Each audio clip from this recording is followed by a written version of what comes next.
这个是上座先活动手把松开，还有这个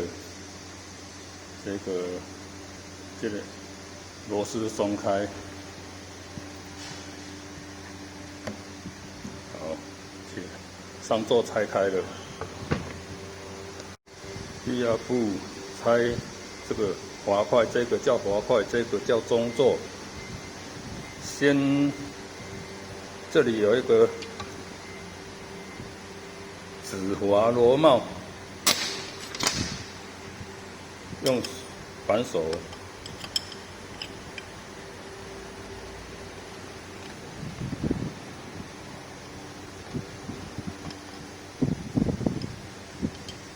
松开，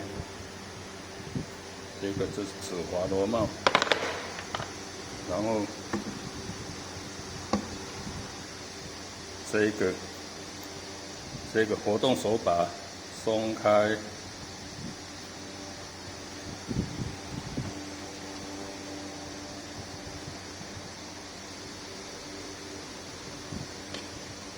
好，拿起来了。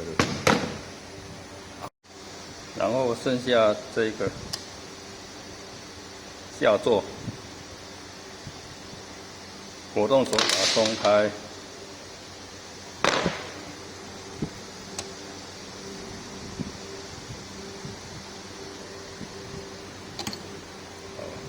拆开了，然后再依序组装回去。